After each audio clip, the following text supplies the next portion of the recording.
Actually JFDM. Actually JFDM here. Welcome back, everybody. We just finished our third session of Draw Steel, and boy, it was pretty good. It was kind of a doozy. We started off, and when last we had left our heroes, they had conquered the Thorn Dragon, and they had interacted with this transformed dog that belonged to the coursers, which still hasn't been really figured out. My glasses were really crooked there. It's probably good. But they continued on following the dog and found the body of one of the coursers, which was dead. It was the elf. And so they were then attacked by shadow elves, who I described as basically coming right out of the shadows of these trees. And it was a fight, so they ended up being victorious, though it was a close thing. In the end, you know, they're typical TTRPGers with a desire to loot everything they come across. And now this isn't necessarily a game about tracking every little bit of coinage and things like that, but I wanted there to be something to find. It was expressed to me by one of the characters, the Shadow, that they were interested in trying to combine the black ash teleportation with a weapon, presumably to make a magic weapon. Now, that's not strictly the rules to just do outright. You would need, in my opinion, either an item or a source prerequisite or both. But these are shadow elves. Seems to fit pretty good. So a couple other weapons had these, shadow effects on them, which I think, if I'm remembering correctly, that is, right in the monster book. In their entry, it talks about certain weapons that they have. Now he's got like the item prerequisite. Now he just needs a source. So that was one of the things that they found. Another thing they found were these little vials of this high viscosity liquid that seemed kind of a little bit like blood, but a little bit like tree sap. And that's alluding to something further on in the adventure, which is the bleeding tree, which is going to be a big set piece fight that they're going to hopefully make their way to sometime in the near future. So they found those things. I'll note that they destroyed like 27 of the 28 shadow elves. One got away and then watched them for a little bit, but it got away. They tried to track it. Its footsteps just sort of ended, just disappeared because it made it back into a shadow. But then they started experimenting. They took that weapon that they found and they coated it in that sap, and they started sawing at the shadow of something, and they chose a tree. The brain started working, and I described how they started like separating the shadow from the tree, and a shadow started forming on the other side of the tree, and it also started bleeding.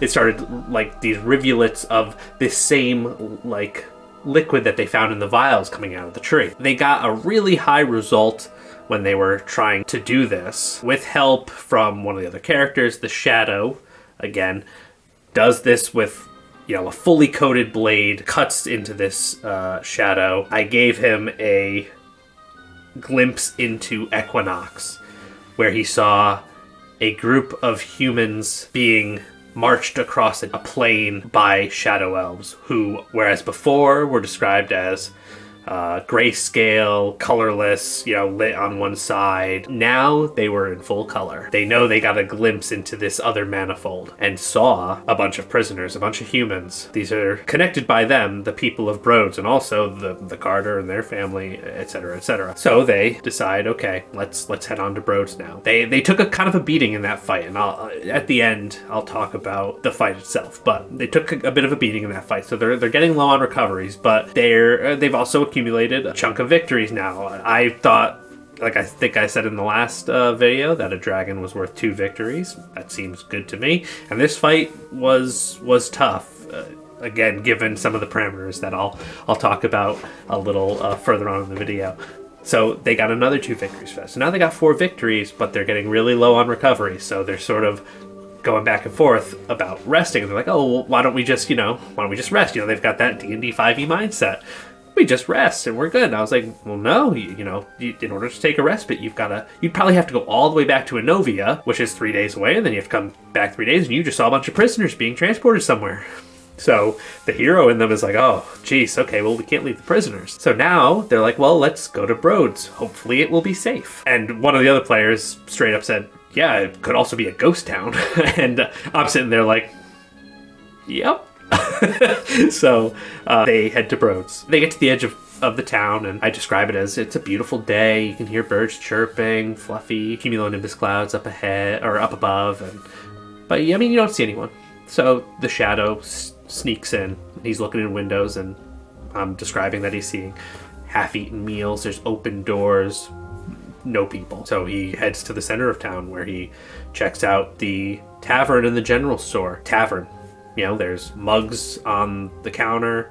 There's half-eaten meals, doors wide open, but no one there. So he goes to the general store.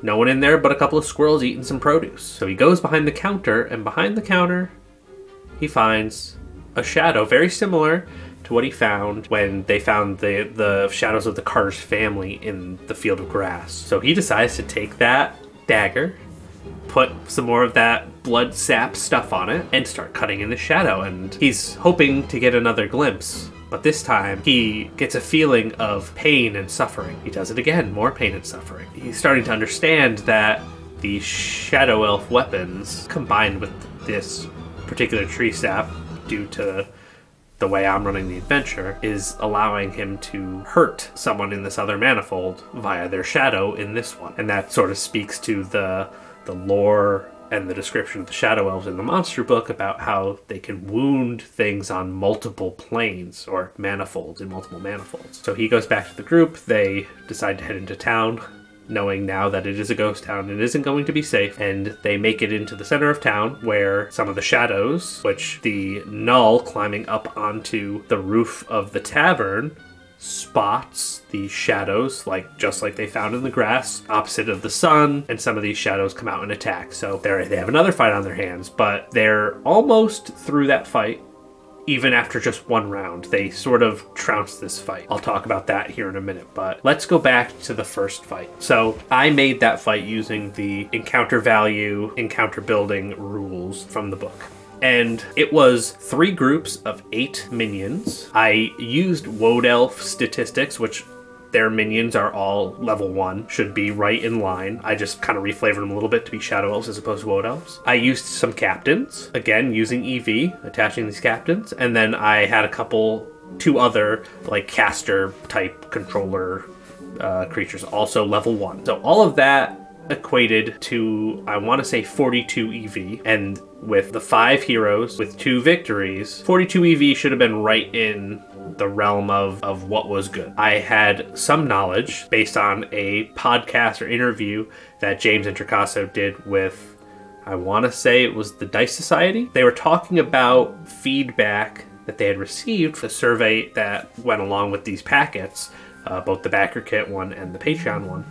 And one of the things that they learned or discovered was that minions were hitting a little bit above their weight class, and that they were thinking about bringing them down from 8 minions per EV to 4. So when it was 8, it was a very, very difficult fight. I mean, it was a lot of bodies, 28 enemies against 5 heroes. And, I mean, they were cutting down minions left and right. They definitely did a lot of really cool stuff that wiped a bunch of minions off the board, but there was just a lot of them. Then, on this second fight, I removed about half the minions to emulate the switch over to 4. Now, obviously, the designers could adjust damage values and things like that to compensate for that change, or stamina values perhaps, but they kind of wiped the floor with that encounter. Now it's not apples to apples. They had more victory. They also had less recoveries, less HP. I don't think they were even full HP at the start of it, so even with less minions, it could have been a little touch and go. It feels like right now, and of course I only have a very small sample size, somewhere between the 4 minions and 8 minions, maybe 6, might be a sweet spot. Again, that is assuming none of the values in the stat blocks change. Maybe I'll try that next time and see how that feels for me. I do think that 8 minions might be a little overkill, and that explains why they were getting that feedback in the surveys, and why it seems like they are going to be changing it. I feel like the session was really good, really fun. I really enjoyed what all the characters were able to do. Some really good crits in this one, and stacking things that allowed the tide of the battle to shift in favor of the heroes, and it felt really good. I also liked that I was able to sort of slide in some materials that could be used in downtime projects. Interested to see how those play when the shadow was going through and attacking this shadow on the ground. He ended up with the conclusion that in order to pass into the other manifold, it's going to cost the life of something on the other side. I'm sort of on the fence of if I'm going to have that become true or not. I mean, I know, based on upcoming, hopefully, encounter at the Bleeding Tree, that is currently a portal to Equinox. But maybe they could get in there another way.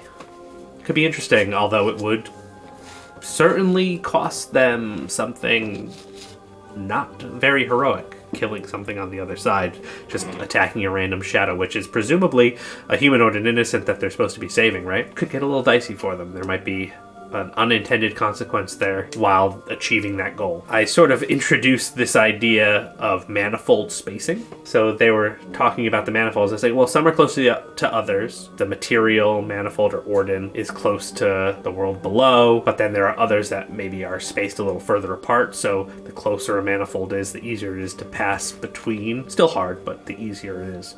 So I've sort of introduced that idea now. I don't mind it. I think it works. I think it can be built off of. Going forward, looking to next session, I'm going to try and figure out how I'm going to sort of put that in even further. Yeah, so next session, they'll finish the battle against the shadows. They'll probably do it pretty quick. I mean, we're a round in, and there's only a few enemies left, so they'll complete that, they'll get another victory, and then that's when they're gonna start hearing an infant crying a little ways off, and that should be the breadcrumbs that lead them to the Bleeding Tree and what's in the forest beyond Broads. Thank you for tuning in, and I have been Actually JFDM. We'll see you on the next one.